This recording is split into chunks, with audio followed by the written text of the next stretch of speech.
Salve com muita alegria, família Seente. Gratidão por estarem conosco em mais uma aula de estudo do Livro dos Espíritos. Quero agradecer demais a você pela confiança, por estar nos dando esse voto de confiança todas as semanas. Estamos avançando bastante, o Livro dos Espíritos é espetacular, e temos feito bastante avanços também no nosso conhecimento aqui, porque a gente já leu esse livro algumas vezes, mas é importante, fazendo do jeito que a gente faz, gostoso, assim, né, batendo papo, dando um pouquinho de risada, de uma maneira leve, as coisas vão sendo interessantes, né?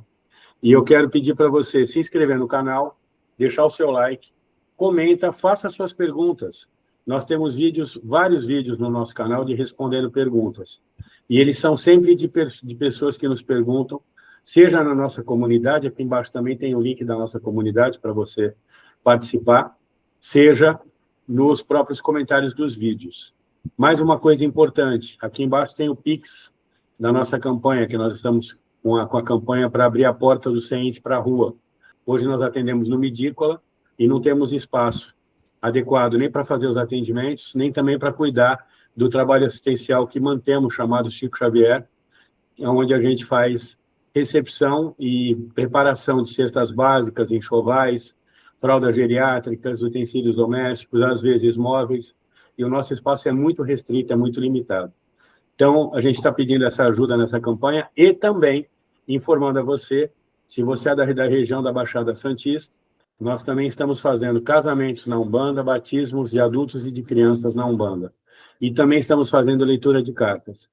Se você é da região da Baixada Santista, deseja fazer isso conosco, acesse a nossa comunidade, encontra o WhatsApp da Andréa, se comunica com ela, faz o agendamento, que nós queremos ter a honra e o prazer de casar você ou alguém que você ama, que esteja querendo se casar na Umbanda, ou batizar você, ou alguém que você ama também, seu filho, seu sobrinho, seu neto, seu amigo que tem esse desejo.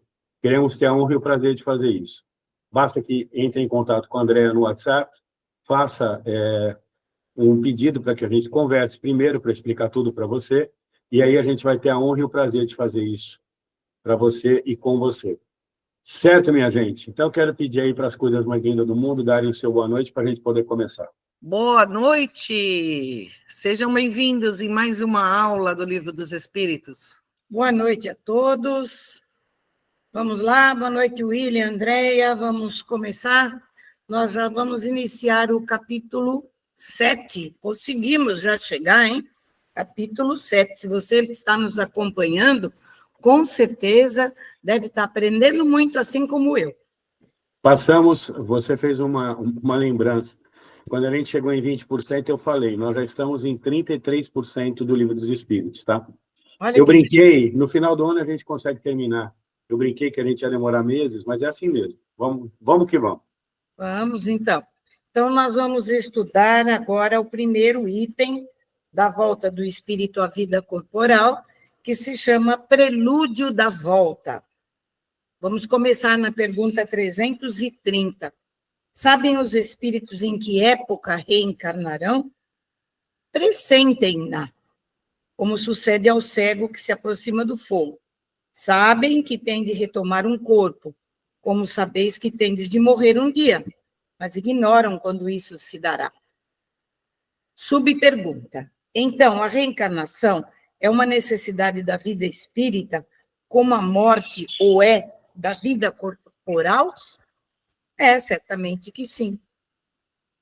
Todos os espíritos se preocupam com a sua reencarnação? Muitos há que em tal coisa não pensam e nem sequer a compreendem. Depende de estarem mais ou menos adiantados. Para alguns, a incerteza em que se acham do futuro que os aguarda constitui punição. Pode o espírito apressar ou retardar o momento da sua reencarnação? Pode apressá-lo, atraindo-o por um desejo ardente.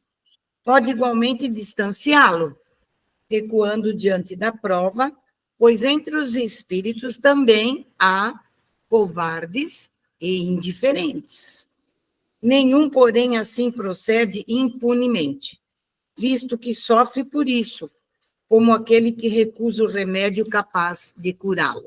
Se se considerasse bastante feliz numa condição mediana, entre os espíritos errantes e, conseguintemente, não ambicionasse elevar-se, poderia um espírito prolongar indefinidamente esse estado? Indefinidamente, não.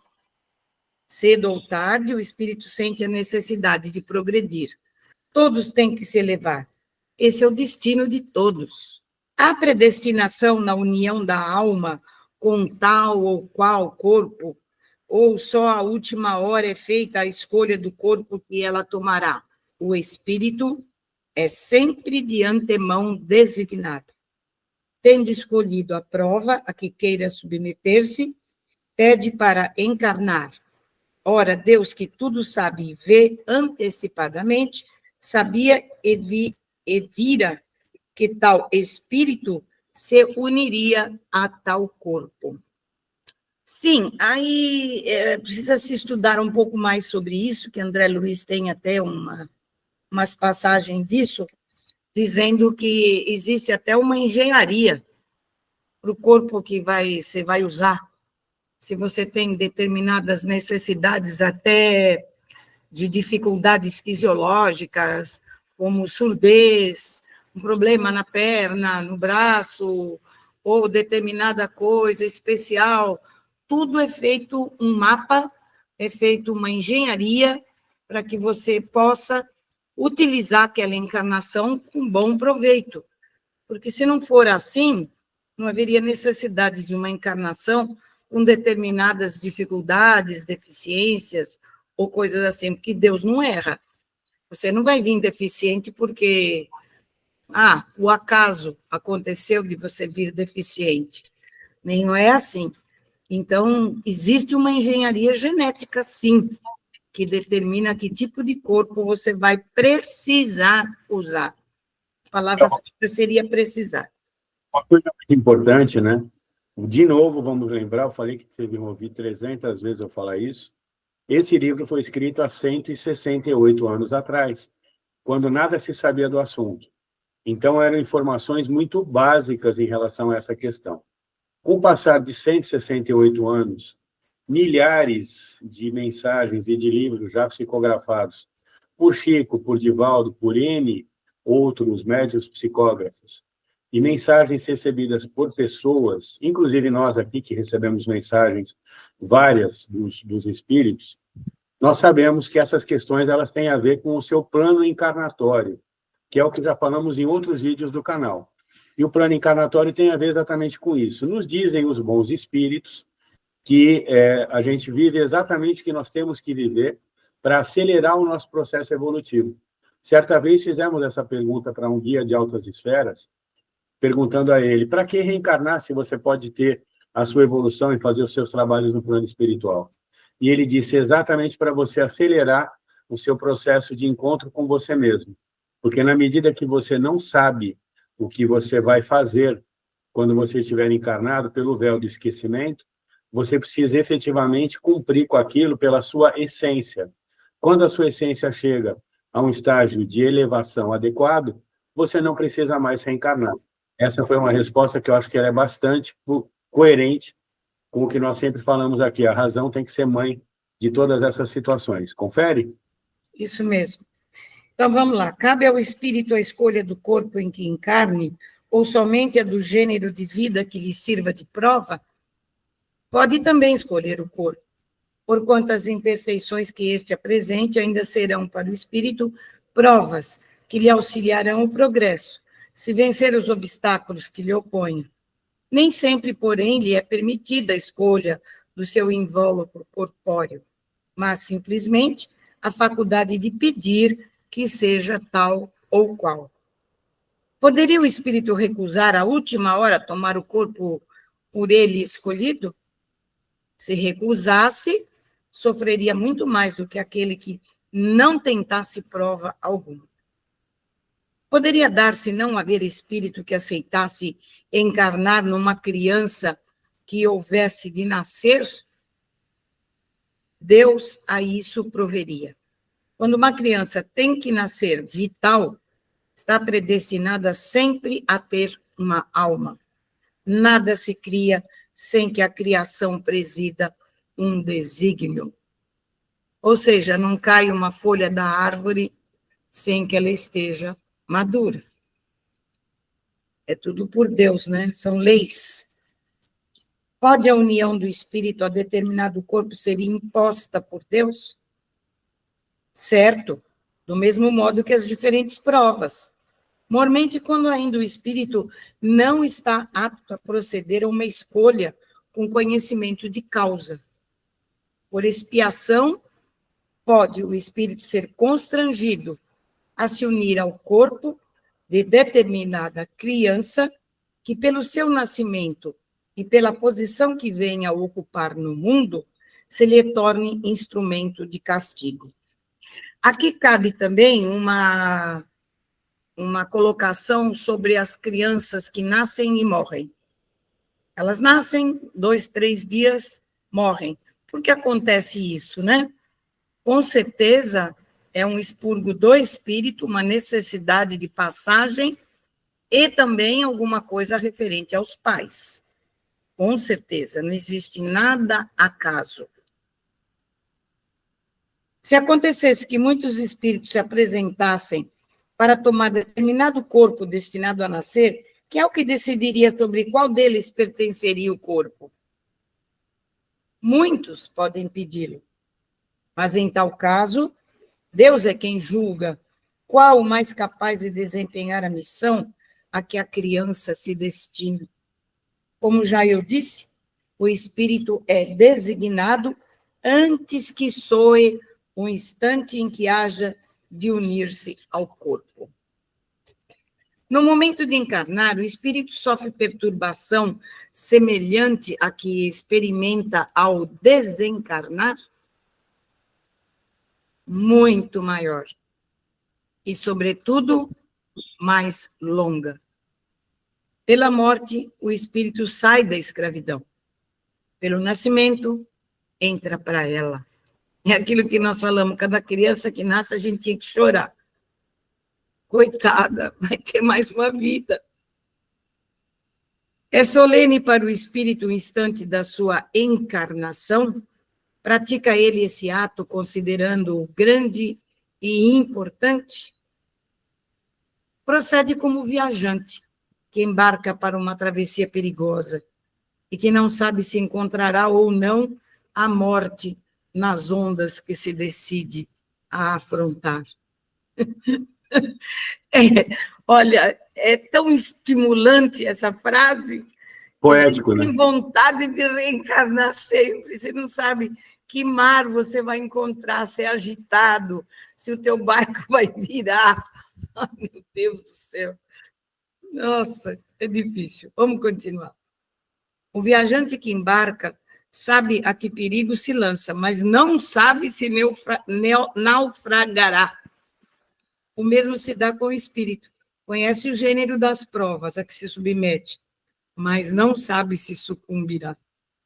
Assim como para o espírito a morte do corpo é uma espécie de renascimento, a reencarnação é uma espécie de morte, ou antes, de exílio ou clausura. Barbaridade. Ele deixa o mundo dos espíritos pelo mundo corporal, como o homem deixa este mundo por aquele. Sabe que reencarnará, como o homem sabe que morrerá. Mas, como este com relação à morte, o espírito só no instante supremo, quando chegou o momento predestinado, tem consciência de que vai reencarnar. Então, qual do homem em agonia dele se apodera a perturbação que se prolonga até que a nova existência se ache positivamente encetada.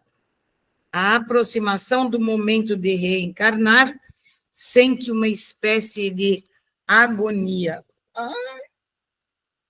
Não dá vontade de pensar em reencarnar aqui nesse planeta. Na incerteza em que se vê quanto às eventualidades do seu triunfo nas provas que vai suportar na vida, tem o espírito uma causa de ansiedade antes da sua encarnação, de ansiedade bem grande, pois que as provas da sua existência o retardarão ou farão avançar, conforme as suporte. No momento de reencarnar, o espírito se acha acompanhado de outros espíritos, seus amigos, que vêm assistir a sua partida do mundo incorpóreo, como vem recebê-lo quando para lá volta? Depende da esfera a que pertença. Se já está nas em que reina a afeição, os espíritos que lhe querem o acompanham até o último momento, animam e mesmo lhe seguem muitas vezes os passos pela vida em fora. Posso colocar uma coisa minha, pessoal? Claro. Eu vi esta minha reencarnação numa sala branca em que havia um tubo transparente enorme e que eu ia me deitar naquele tubo. Só que havia muitas pessoas ali comigo, me cumprimentando, cantando uma música que eu não sei qual era, mas era uma música bonita, batiam palma e diziam: nós estamos com você, nós estamos juntos, nós vamos com você. Eu vi, senti a minha insegurança, o meu medo, deitei naquele tubo transparente e comecei a tipo de um adormecimento, e eu ouvia as vozes ainda bem ao longe, cada vez mais longe, longe, longe, até que eu dormi de uma vez e reencarnei. Uma dificuldade imensa para reencarnar. Minha mãe sofreu muito, eu não conseguia nascer, e nasci à base de fórceps, porque eu não nascia, e quase morri até 1 ano de idade. Porque talvez eu soubesse tudo que eu teria que passar essa encarnação, eu acho que eu me acovardei na hora da reencarnação, mas eu garanto a vocês, eu tinha muita gente comigo que gostava de mim e estavam torcendo por mim, porque cantaram e essa música veio comigo no ouvido até quando eu tive essa visão, eu lembro bem da música, mas agora passou, né? Eu já não me lembro mais. Portanto, com algumas encarnações pode acontecer isso, eu não sei se todas, mas a minha eu tenho certeza que aconteceu. Eu fico imaginando que deve ter muita gente, né? Que o pessoal vai lá, vai logo, vai que a gente quer se ver livre de você, vai embora, vai. No meu caso, não, Meu caso eles abraçavam. Eu não estou falando do seu cantavam. caso, eu não estou falando do seu caso. É. Eu estou falando que deve ter muita gente que as pessoas fazem festa para ir embora, vai embora, tchau. Que Entendeu? bom, já foi. O fato de você ter tido essa dificuldade, com certeza não foi seu caso. Estou falando que numa situação dessa pode bem acontecer. Né? Então, mas é que uma coisa muito interessante, né? Eu tive essa vivência. Os que vemos em sonho, que nos testemunham afeto e que se nos apresentam com desconhecidos semblantes, são alguma vez os espíritos amigos que nos seguem os passos na vida? Muito frequentemente. São eles que vos vêm visitar, como ides visitar um encarcerado. E é isso mesmo. Até, André até brinca, tem algumas entidades que vêm conversar com a gente por razões necessárias, né, para trabalho e tal, e que eles falam, agora eu vou voar, né, filha? Que nem você gostaria de voar, agora eu vou sair voando por aí. Ela fala, meu Deus, que delícia deve ser. E todos eles falam, tu sabe, tu só não lembra. Né, André? Olha, vou dizer... É verdade isso, é Olha, verdade. Você, lendo esse capítulo inteiro, se eu fosse jovem, eu acho que eu não teria filho. Eu fiquei, sabe, impressionada com encarnação, cárcere, clausura, sofrimento. O cara fica com dificuldade para poder nascer, porque, nossa Senhora, é melhor ir embora. Vamos lembrar aqui o pessoal que quando a gente está fora do corpo, a gente é um espírito livre, então, assim, os nossos sentidos se ampliam, né? A gente, quando já sabe volitar, voar, você voa, você pode aparatar, que é apagar de um lugar e acender no outro, é só você desenvolver essas habilidades. Então, existe um prazer muito grande nessa sensação de liberdade. Por isso que tem muitas pessoas que passam por aquela experiência de EQM, né, experiência de quase morte, e diz que não queriam voltar e que o lugar estava lindo demais e que estava se sentindo muito bem, muito feliz. Tem muitos relatos aí na internet sobre isso, porque a sensação de um espírito que já está esclarecido é uma sensação muito prazerosa mesmo. Então, vamos encerrando hoje o nosso estudo, para não cansar muito, né? Não cansar também os nossos amigos, devagar nós vamos indo. William? Então, vamos encerrar. Da minha parte, uma boa noite a todos, obrigado por estarem com a gente, e vamos continuar juntos estudando, porque estudar nunca é demais. Muito bom. É isso, quero agradecer a presença de todos, pedir para você deixar seu like, não se esquecer. Lembra, você é meio esquecidinho, deixa o seu like, se inscreve no canal, ativa as notificações, faça com que essa mensagem chegue ao maior número possível de pessoas, comente, seus comentários viram assuntos para novos vídeos. E é isso aí, um grande beijo no coração de todos, até a próxima, axé. É isso aí, pessoal, axé.